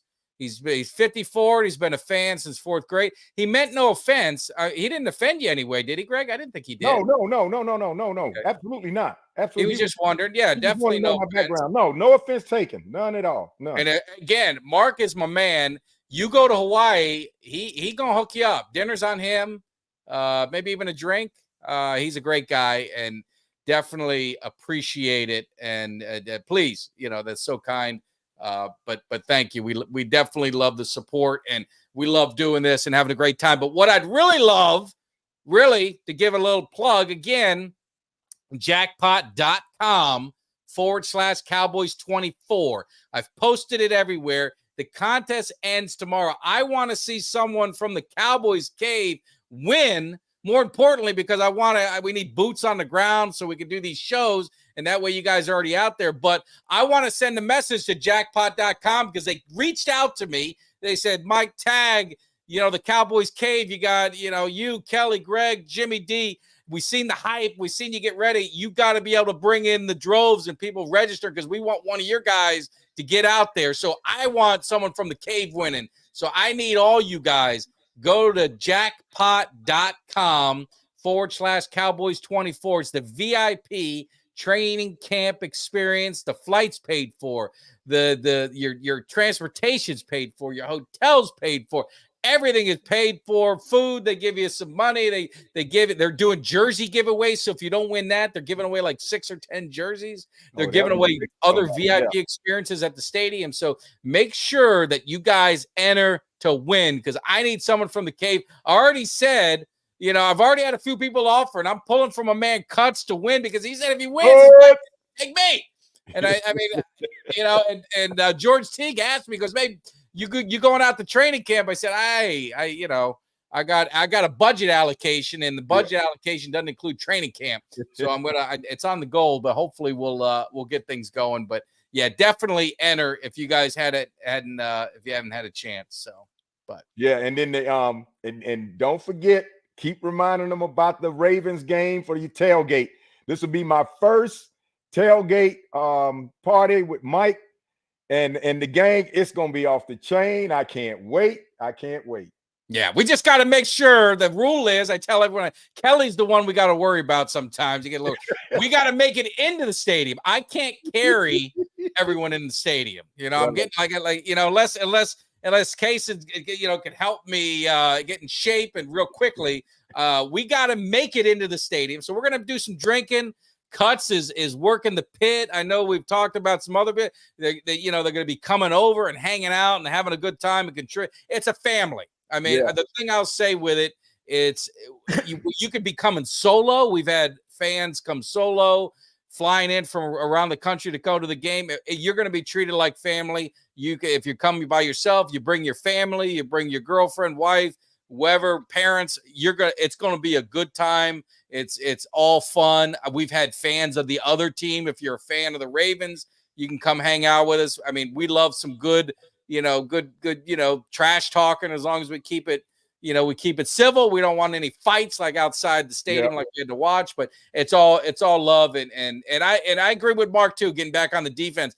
Hankins, I mean, he was so cheap, you could have, maybe he wanted to leave or I don't know, but I mean, that was a guy you could have brought back as a big body. Yeah. I don't know why. Street tacos is on the menu. That's right. Yeah. Street tacos. Cuts is working a pit. Doug is going to be there helping out. So, I mean, we got all the bases covered. When it gets closer, we'll let you guys know. We do have some funding for the party. We will accept donations to kind of help out with alcohol. We want to make sure we get enough booze and get some beer and sodas for the ones who don't drink. Sweet tea for our man Mark. That's what he drinks. So a lot of waters to make sure that we, someone told me one bottle of water for every 3 beers. That's how you maintain, hydration and make sure you don't too crazy. So we're gonna work that. we're gonna work it. So it's gonna be a good time. So definitely looking forward to it. So anything else, Greg? We've been cruising for an hour and a half. 207 people in here. Make sure you hit that subscribe, like, and share. all that stuff. But what else? Anything else on your mind? We had talked a little bit. We're close. Look, training camp starting, and we're close to the season. Y'all know what time it is. Start repping them Cowboys again. We rep them all year long, but now it's time to really bring it out. Rep them Cowboys, because we're getting excited. And and I just can't wait. I got 2 games already locked up that I'm going to. My wife's going to be with us when we go to the Ravens game. Going to the Pittsburgh game. I'll meet my brother and my sister-in-law there. And then we were still talking about the Atlanta game, and that'll come up later. But yeah, I'm excited. I'm excited. Can't wait to meet Cuts in person. Can't meet you and K9 in person. Tailgate party. It's going to be a blast. Folks, get ready, because Cowboys football is almost back. Double-digit days now. We're almost there. Yeah, and I'll just leave with this is, I don't know what it is with Greg and I. I don't know if I said he's my brother from another mother. He's a Cowboys fan. He's a Hurricanes fan. We have not talked. And we think the Canes are going to light it up this year. We throw up that we got the same hat on. Now, I'll say this. I just bought this hat. I posted a picture. I was at the pro shop at the airport. I bought this shirt and I bought this hat. Now, we didn't talk before. Nope. And my man Greg shows up. I got this one when I got back from the resort. I got this one, and I was at the airport, and I went into the pro shop, and I was looking in the pro shop. I was trying to find something to get out of there, but I was like, nah, that looks too close to what I got. Nah, I got this. But that shirt you got on right there, that's in my cart. That's in my Fanatics cart, because I like that with the Cowboys coming down. And it's the dry fit. Dry fit. Yes. That's in my cart. So brilliant minds think alike. That's what I say, man. You can't get better minds than Greg and I, man. We're connected. And I mean, Miami, you got to be excited. I mean, we didn't get a chance to talk about it. I'm pumped up. My son is hyped up. I mean, you got college football coming out. The EA game is coming out. Get better time. I think Miami is going to be exciting this year.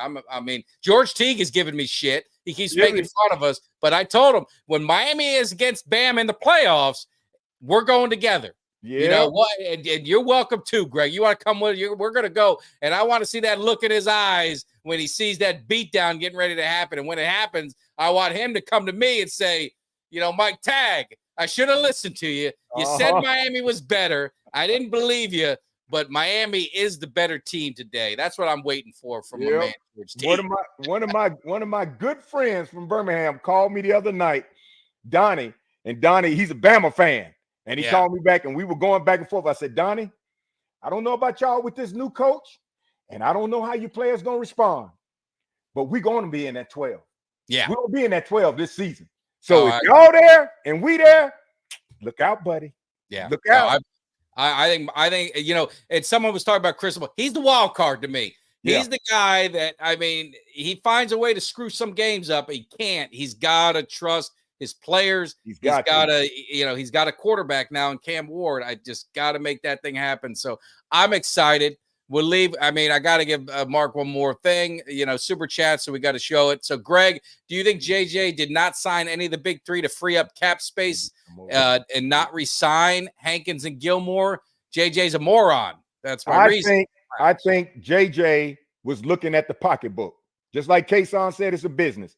JJ was looking at the pocketbook, and JJ loves to get people on the cheap. Don't ever forget that. He loves to get people on the cheap. And I think he was looking at his pocketbook, and he was thinking more about the money instead of thinking about the all-in, like he said. And I would have loved to see Gilmore come back for sure, which blew my mind when he wasn't bringing him back. And I said, oh, man, he's not bringing him back. Didn't get anybody in free agency. Got all these players he's got to sign. I said it every year. One thing he does that I feel sabotages the success, and I'm hoping all this culmination, not getting Gilmore back, not getting somebody in free agency. Now we're coming up when these players' contracts, he got to pay. I hope there's not one big thing he does to sabotage our success this year, and it wouldn't shock me, because he will try to ball you out on the cheap and hope that doesn't make people run away. So that's what I'm worrying about. It's all about the money with him, not so much about winning, because if it was the money, he's got, you got to pay the money. The money would be here, be like, look, I know I got to pay this. This is what I want. This is what I want. But this is what he's saying, but this is what he's doing. Yeah. And it's a difference when you're talking to the crowd saying, I'm all in and I'm going to do everything it takes. But then behind closed doors, yeah, but I'm still thinking about that money first. And that's why I think he didn't sign Gilmore and do some things he should have done. So, yeah, you know, I'm hoping that these guys, you know, it's like we said, even with Cason, is the coaches are there. We're not. So maybe they're seeing something in some of these young guys that's really impressing them. I know they're really high on the cornerback that they drafted. I mean, great things about him. So maybe they're seeing something. So I'll, you know, like we're fans, we'll give them the benefit of the doubt, but I definitely agree with you. It gets frustrating as fans. You know, we try and wrap it up, but we get questions. So Jesus says, give Lance a shot and preseason. And I'll tell you, I don't know how you feel. I'll give you my take, and then you tell me what you think. Yeah. I've got no issues. I think they need to make it a competition. I think competition makes you better. I think they give Trey Lance. I wouldn't mind if they open competition. You guys battle it out, whatever. I think Trey Lance should get opportunities in preseason, and if he's better, I'm my loyalty's to the star. That's right. Whatever can get us a 6th Super Bowl, that's all I care about. I love Dak. I think Dak can get us there. I think he's a top quarterback, so I think he'd beat him out. But I've got no issues with it, man. May the best man win. Word is Trey Lance is going to play all preseason. They're going to give Trey Lance a lot of opportunities because it doesn't surprise me. I don't think Jerry just went and got him. Somebody was saying last year he got him for cut bait. No, trade bait. I think he got him. I think he got Trey Lance looking at Trey Lance like Jordan Love. Yeah. As somebody who is going to come in right behind Dak. And now word is Trey Lance is going to be the preseason starter. Pretty much, yeah. So he's got an opportunity now to show, look, this is where I'm at. And I know you got to pay Dak, and I know you're counting on Dak, and you know you got experience with him. But I'm sitting right here ready to take the reins. You did it with me and with Dak and Romo. Yeah. You could do it with me and Dak. Yeah. So yeah, Trey, I'm very, very interested in seeing how Trey Lance handles preseason. Yeah. I mean, hey, at the end of the day, you know, everyone calls Shanahan a wizard as offensive mind and this and that. He gave up a boatload to trade up to get Trey Lance in San Francisco. So they saw something in him. He just, when he's gotten the opportunity, he's either gotten hurt or just something bad happened. So, I mean, and then the guy behind him ends up like, you know, Purdy takes the opportunity and he never looks back. That's, you know, same thing with Dak Prescott did when Romo got hurt. Yep, so, I mean, Trey Lance needs to take advantage of the opportunities that he's getting, but he's going to have to, he can't get hurt. I mean, he's I don't want to say he's injury prone, but he's been hurt, you know, a few of the times when he gets things going. So we'll see what happens, but it's going to be a lot of fun, man. College football is going, this is the last month. I mean, college football is a month away. NFL less than a month away. So we're getting back, man. The offseason seems so long, but I'm excited. I'm pumped up. I'm hyped. I mean, we're getting this thing rolling. So again, you guys, I may pop in over the weekend. We'll see how it goes. If not, Monday, Jimmy D and I are back. Tuesday, Kevin Gogan going to be hanging out in the cave. We're going to have a lot of fun. And then obviously Thursday, if you know, Kelly and I will be popping back in. We're going to get this thing rolling. Maybe Greg will be popping in. You know, you always have an open door, man. Yeah, I'm gonna have to pop in this week. Yeah, what? I said I'm gonna have to pop in this week. You'd let me know, man. All you ever got to do is say, hey, send me that link, will you, man? Yeah. You can come in for 10 minutes. You can come in for an hour. There you go. But it's going to be a lot of fun. So you guys make sure you hit that subscribe, like, and share. There's a bunch of you guys hanging out. Hit it on your way out, man. Support the channel. We love you. And this is all about the fans. You guys can hate me. I see a lot of hate to, you know, criticizing the Cowboys. We'll criticize them too, man. This ain't a love fest. We got to give them tough love. And then lastly, don't forget training camp VIP experience. Jackpot.com/Cowboys24. You got one more day to win, and then hopefully take me with you. I know at least Cut said he would. No one said they'd take you though, Greg. I'm disappointed. It hurts my feelings. All right. That's all right. Man, look, if I wasn't going to these two games and I'm considering the Atlanta game, I would be at training camp. Now I was offered one of my followers, one of my friends, fans, whatever you want to call them. They offered me, they said, hey, Mike Tag, get your ass up to Pittsburgh. I got a ticket waiting for you. So I've been there. I don't know if I should go. I'm still contemplating it. But he said, man, if you want to go, I got a ticket for you. So I might see you there. I'm definitely going to be there. Definitely going to be there. It's a great rivalry. But we got a lot of stuff coming up. So again, we appreciate it. Thanks again for everyone for hanging out. All you guys, man, you guys have all been great. Give you some last love. We will see you. Have a great weekend. If I don't see you over the weekend, I will see you on Monday. You guys take care. Greg, as always, man, we got to keep doing it again, man. Appreciate it. Take care. Sir. Cowboys for life. There you go. Give me somebody that's hungry. Give me somebody that's